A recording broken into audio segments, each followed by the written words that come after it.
Погода сегодня балует меня. Солнышко вновь появилось, перевал открыт. Надо же, за 5 дней, что меня здесь не было, высохло озеро практически. Не осталось воды, сушь стоит.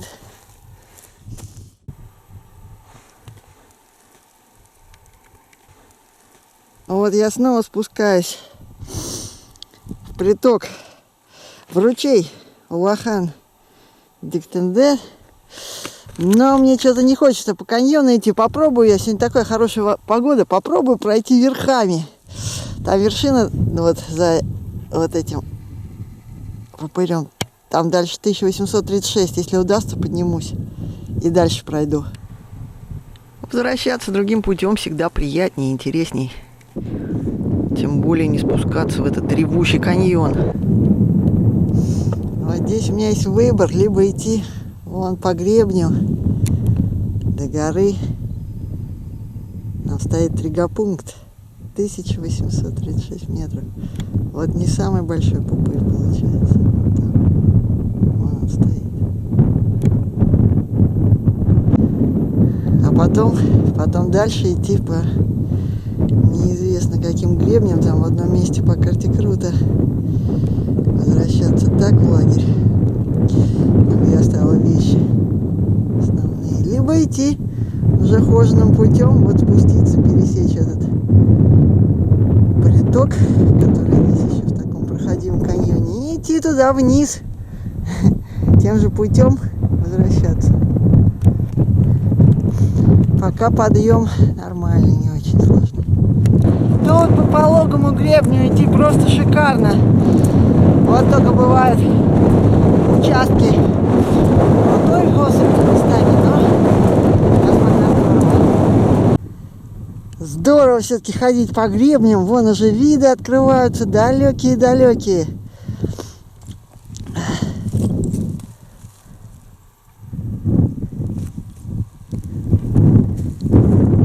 И вот вершина уже недалеко. Пройти, главное, по гребню все осыпи. Когда шла еще сюда, я рассматривала в бинокль далекую вершину, венчанную тригой. Тригопункт ставили геодезисты в далекие 30-е и 40-е годы. Это для отважных, думала я тогда. Подъем по местами зубчатому гребню казался мне сложным. Особенно после неудачи с горой Дамах, после лазаний по непрочным скалам ущелья здешнего ручья. О, какой тут жандарм. Но ведь занесли же, и я поняла, что не смогу покинуть Верхоянские горы вот так просто, спуститься с них, не поднявшись на выдающуюся вершину. Царство горных баранов, тропы просто великолепные, а здесь вообще можно спуститься. И вот какие тропы идут вообще набитые.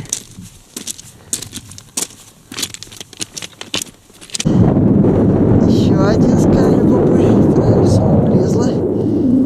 Вот уже какие горы. А вот путь, ну вот это предвершинка, и за ней уже там вершина с тригой.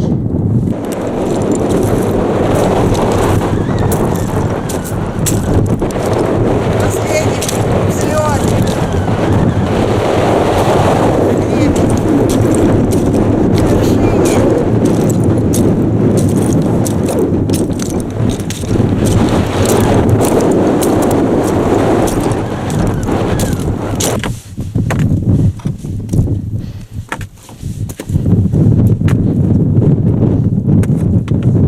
Вон он показался, тригопункт.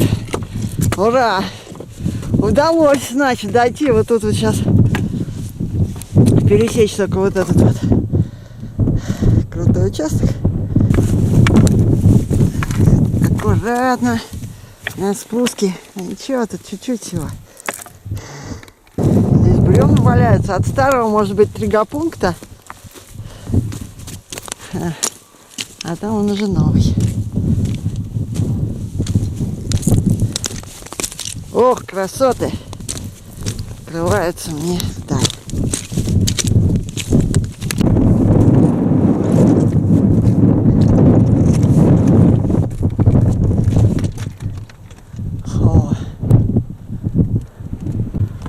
ничего себе, это лед. А я думаю, что-то холодно стало. Ха, она заледеневшая тут. Побывать на Верхоянском хребте и не залезть на какую-то вершину, это было бы неправильно. Сегодня погода мне поговорит. И вот я поднялась на вершину. 1836 метров. Для Верхоянского хребта это не очень высокая вершина, средняя. Хотя для Чукотки это было бы почти высочайшая. Там 1887 метров высшая точка. Вот. Но это очень хорошая обзорная вершина, и среди внешних окрестностей это высокая точка. Мы даже здесь только я рада, что залезла сюда. Залезла с рюкзаком, потому что хочу в свой базовый лагерь спускаться. Нравится по гребням, не знаю, будет или нет. Тут 10 километров еще по гребню. По карте есть один сложный участок. Посмотрим, если не выйдет, вернусь обратно. Пойду своим путем по каньону. Вот такие дела.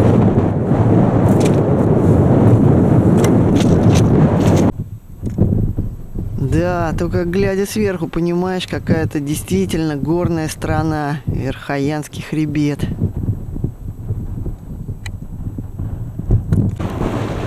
Вот такая круговая панорама, это на юг, там вот за этими хребтиками озеро Лабалах, где Балах, куда я пришла. Там внизу каньон, который мне понравился. Это вот уже на север.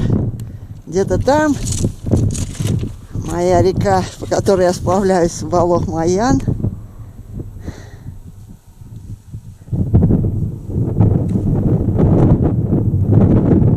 Такие горы высокие вокруг.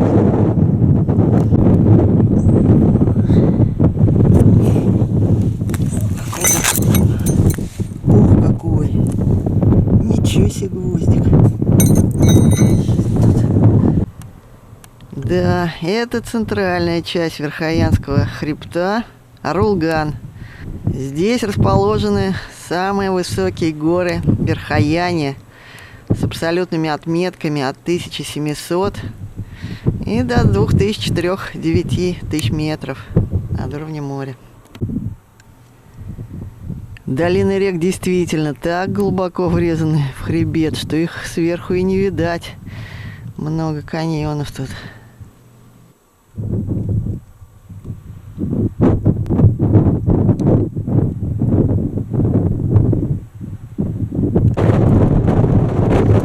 Оценив крутизну гребня, я решила возвращаться, спускаться в каньон, но немножко другим путем. Практически возвращаясь. Какие тут торчат скалы, каньоне. Ох, страшно, иду, а вдруг тут водопад. Я ниже каньон перелезала, там-то есть проход, а вот что здесь? Спустилась я выше. Надеюсь, что слезу. Очень хочется. Да, здесь нет пока падения. О, и там нормально. Ну, слава богу.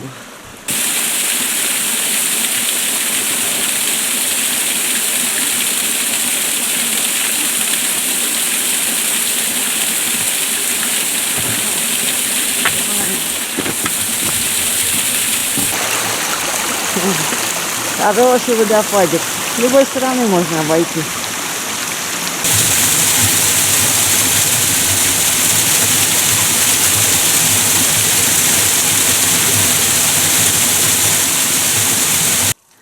Ура! Я дошла до сочащейся водой стены, висящего камня. И вот здесь вот мой знакомый подъем из каньона. Минут 40-50, и я на обеденном месте.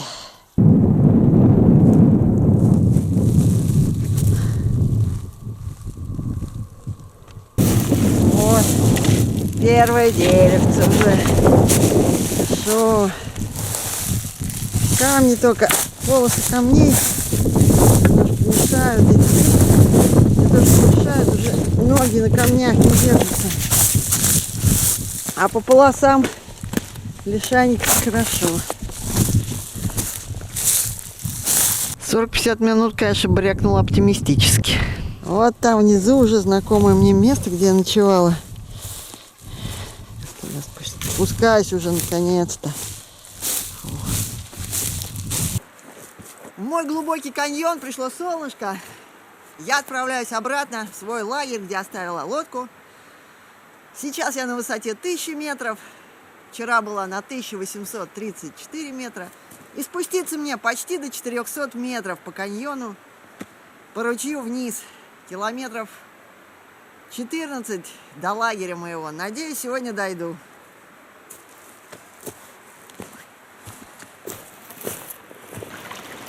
Какие горы камней наворочил вот этот боковой ручей. Сейчас здесь почти нет воды, сверху нет. А сейчас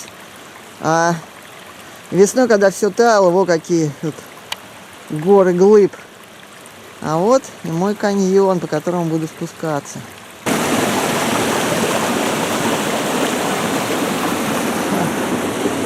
Какие камешки. Все, начинаются броды, постоянный рев. И так часов 5.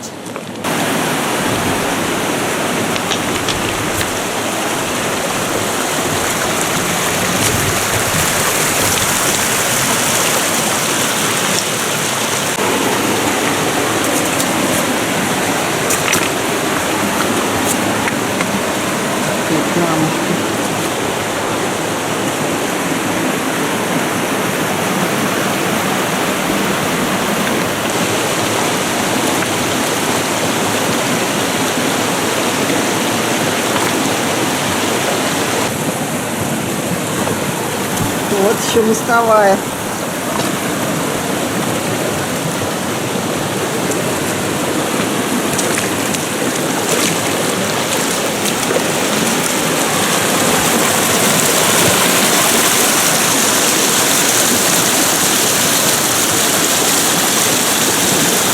Да, по пути туда у меня были совсем другие виды, и было темновато в ущелье, а сейчас открываются новые картинки, красивые какие. Ох, все-таки каньон заслуживает внимания для просмотра.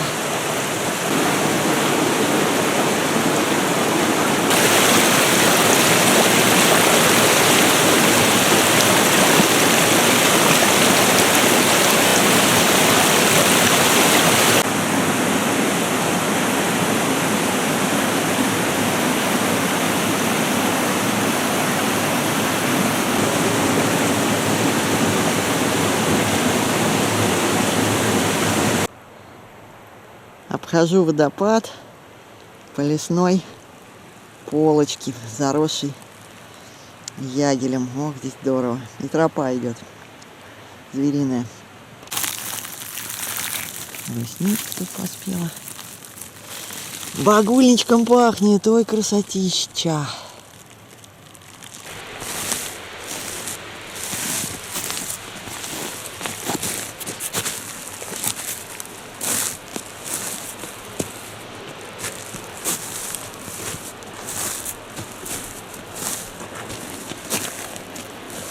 Да, сюда я шла низом. Сейчас этот участок великолепно проходится по красивому лесу, по полочке над каньоном. Но чувствую, скоро она закончится. Будет опять спуск вниз. Да, спуск такой крутой. Ну, здесь вот звериная тропа сюда как-то идет. Сейчас аккуратненько попробую. Фу, у меня хватило ума не полезть, там было очень круто, спустилась, вылезла. Вот, нашла другой спуск, слава богу, вот здесь, кажется, смогу пройти.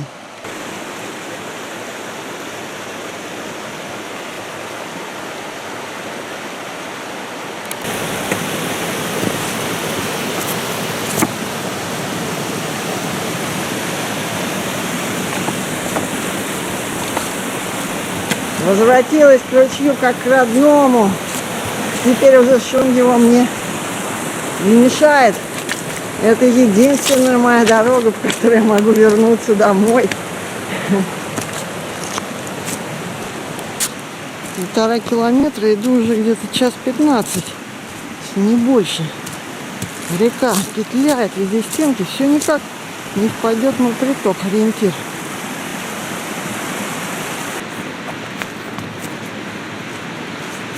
Какое же блаженство, скажу я вам, вновь прийти на свою стоянку, откуда уже остается до дома 4 часа ходу. Проскочила приток, не заметила, думаю, ну где он, уже там хотела перекусывать, и сил выбилась. Как я его прошла, не заметила. На камень аккуратно наступала. Следила за ногами, а не за притоками. И вот, ну я уже поняла, что я уже его прошла. И подхожу к месту своей ночевки. Ой, красота! Сейчас чаек! Ух! Видите? Счастье близко! Очень!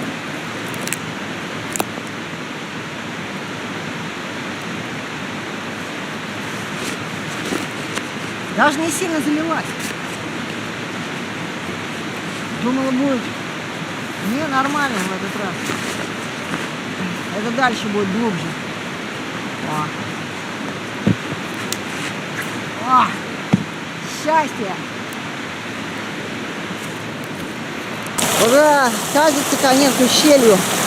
Я выхожу на более широкие просторы Сулды, притока Собопола.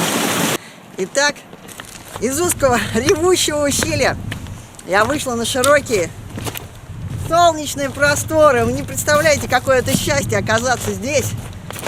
Осталось совсем немного до лагеря.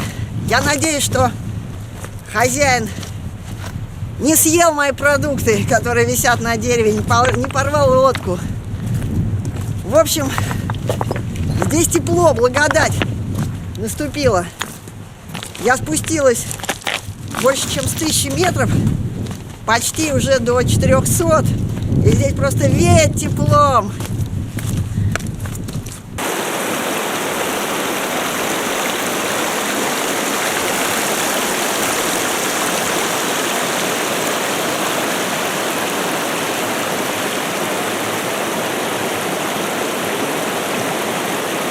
Вот под центральным распадочком, там базовый лагерь. Вниз распахивается широкая долина Собопола, по реке, по которой я буду сплавляться. Осталось мне пара километров лесными тропами без троп. И я должна прийти в свое место.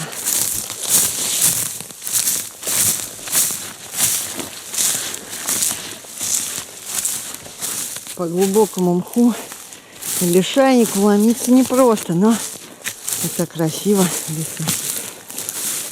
уже недалеко осталось.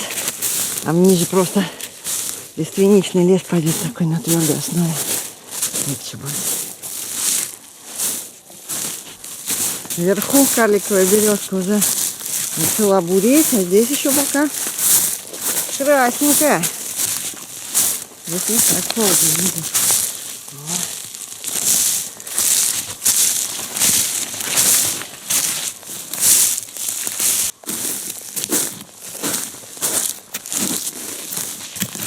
Хожу уже.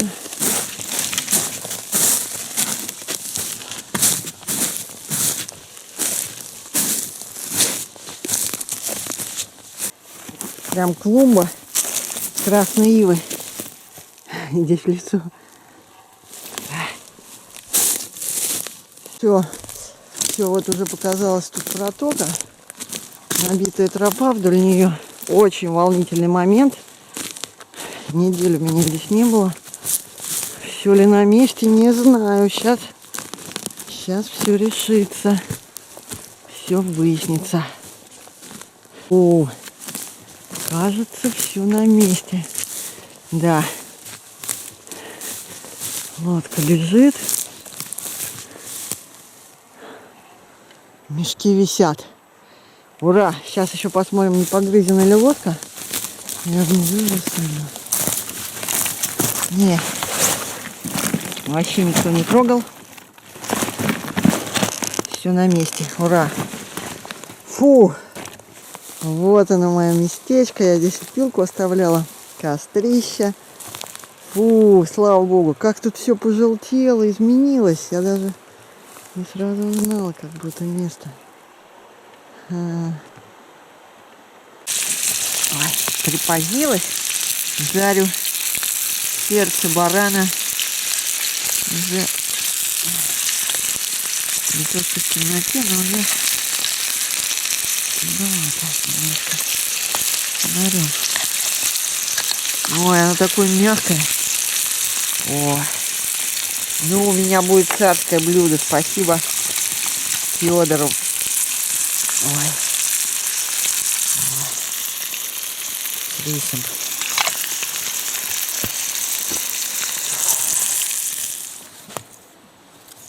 Ночью уже очень прохладные становятся. С утра даже в куртке вылезаю. Ирина и Вася подарили мне удивительный подарок. Это меховые носки. Никогда увидели, что у меня порвались вкладыши для сапог.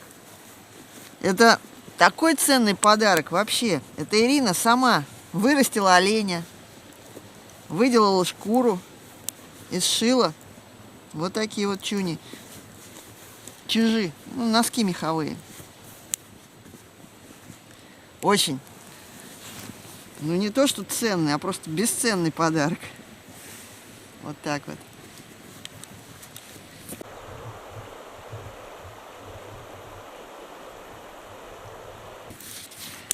А Федя вот подстрелил барана.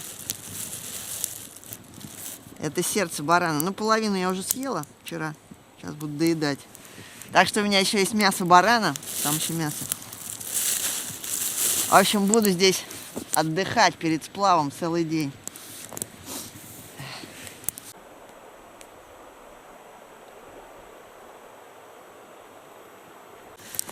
Мечтала я поймать на озере Лабылах большого хариуса. Ой, не хариуса, гольца. Большого там водится.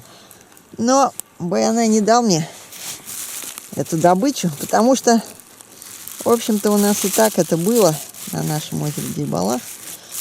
Там Ирина с Васей ловят. И вот мне подарили самого крупного гольца, который попался в сетку. Ирина его засолила мне на дорогу. И хариуса дали. Такого соленого и жареного. Жареного я уже съела. Так что у меня сейчас такой полноценный отдых тут. Уже второй завтрак. Сейчас буду. И вообще первый раз я вот так вот делаю дневку в такую хорошую погоду. Никуда не спешу, просто отдыхаю.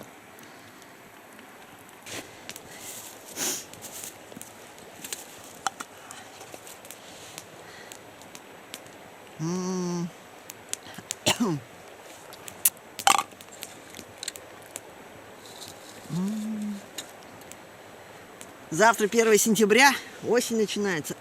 Пора машкафу. Пора нагуливать жир.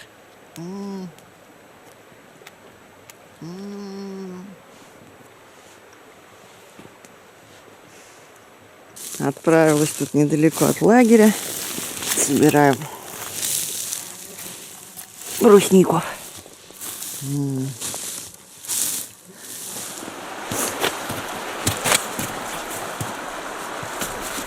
Итак, сегодня, 1 сентября, я продолжаю сплав по реке Саболох-Маян, или как она здесь в Верховьях еще называется, Сабопол. Мне осталось пройти еще 330 километров до поселка Кыстатыам, где Саболох-Маян впадает в Лену, и там вот есть поселок. Речка за то время, пока я отсутствовала, 9 дней, обмелела, дождей не было. Впереди мне предстоят еще разбой русла, участки тишей. Не знаю, за сколько я смогу пройти. Думаю, дней за 10 получится. Может быть быстрее, может быть медленнее. Как даст погода. Здравствуй, речка. Я снова, качусь по тебе.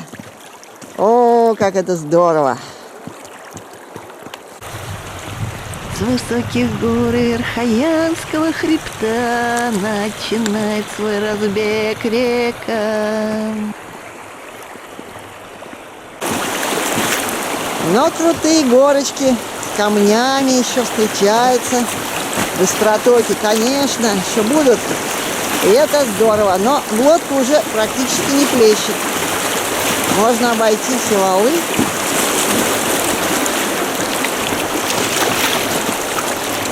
Очень мягкая речка пошла.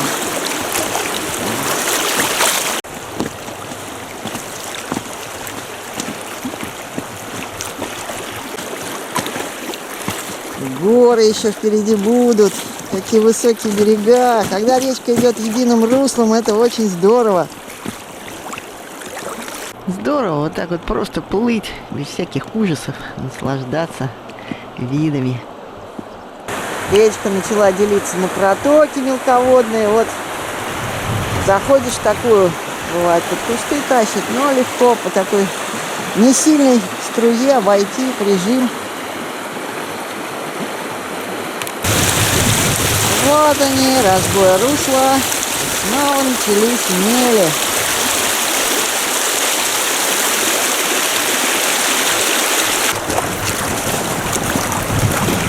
Ай, камешки, камешки, камешки, камешки. На камеру села. А вокруг горы возвышаются. Очень даже еще неприступные.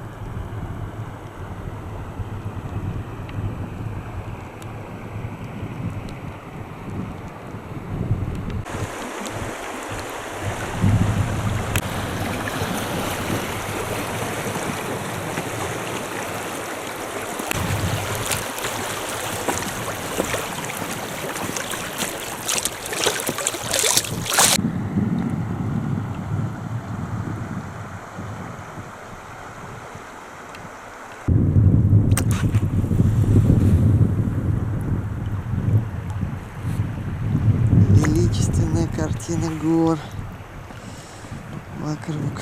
Да. Горная страна Верхояние.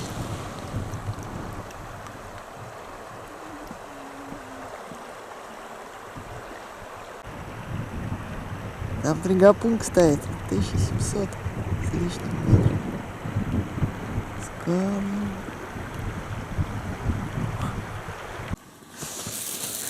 Вот обед. Большая у меня сегодня баранка. Ну, рыба красная. Ну, конечно, маслица. Маслица. Топленая маслица. Обязательно с баранками рыбы. А на реке, на участке Тишей, здесь сейчас река разливалась, там, где наледь была, вообще волна поднялась, встречный ветер. Прям уже не горная речка, хотя вокруг горы еще. Там был разлив, как на блюдце. Мне казалось, сейчас речка кончится. Вода в песок уйдет. Волну ветер разгоняет. Да, против ветра тяжело. Как же это все-таки здорово сплавляться по такой несложной, достаточно спокойной, душевной речке в окружении гор.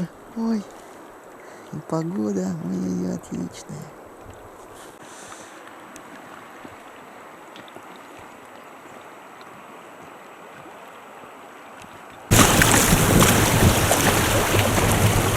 Вот уже долина Мечена, того ручья, который вытекает из озера Лыбалах.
здесь, на устье Мечена. Я надеюсь поймать красную рыбу. Гольцы ведь есть возле Лабылах. Может, и здесь? Дай бог поймаю. А то у меня уже продовольственный рыбный и мясной запас заканчивается.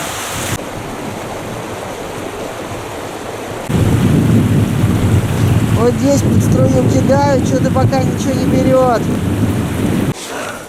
Ну надо же, первый заброс с лодки он взял. Я так боялась, что пропорит и я упущу. О-хо-хо-хо. Ну вообще, какой красавец. Полосатенький. Ой, а может это ленок, а не голец. Это ленок, наверное, но все равно он такой огромный. Ох, ну мне повезло. Наконец-то у меня будет уха. Ура. О, вот здесь вот просто на глубине взял. Отлично. О, какой. Самое сложное, конечно, было его вытащить в лодку. Не пропороть лодку. С трудом затащила. А потом было еще трудно причалить. Одной рукой его держала, а второй зачаливалась. Вот такой ленок. О!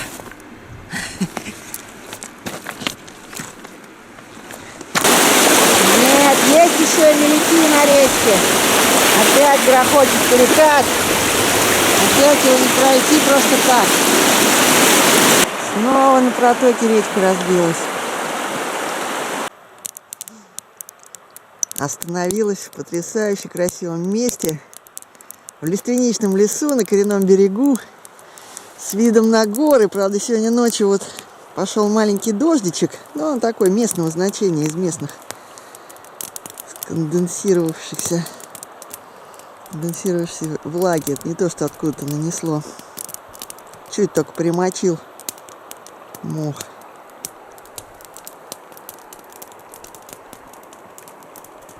И вот облачка идут снизу.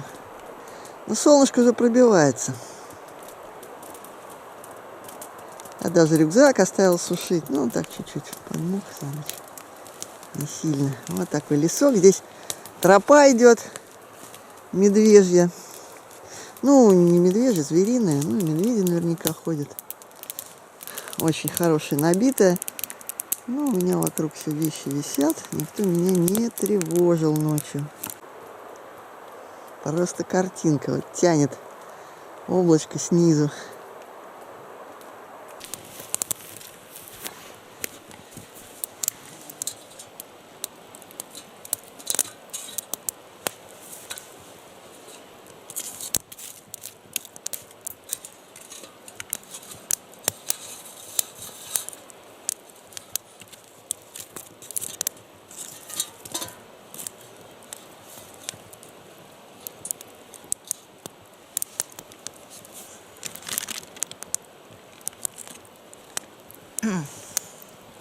Вчера посолила.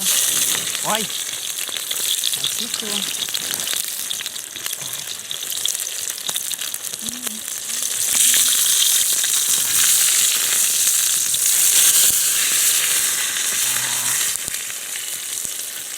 Может быть, еще одна лезет.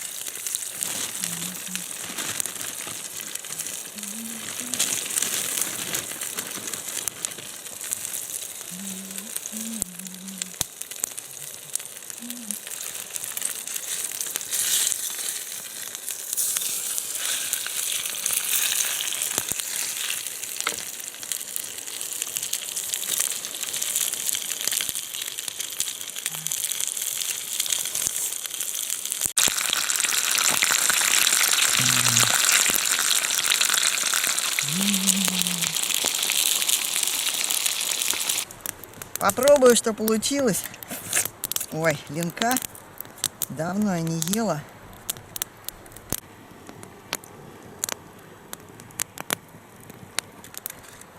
Тем более жареного. С кашей. В масле.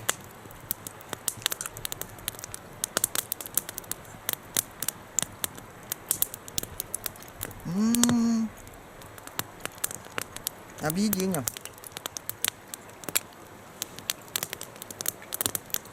Кстати, вчера его еле почистила. Так трудно чиститься, даже пилой чистила, не знаю. как его правильно чистить, где-то не дочистила. И как же хорошо вот так просто сидеть, смотреть вдаль, дышать костром и никуда не спешить. Сейчас я нахожусь где-то на уровне 300 метров долины. На линии там уже метров 25, наверное, высота будет. То есть мне терять почти 300 метров высоты и 300 километров сплава остается. Вот такие дела.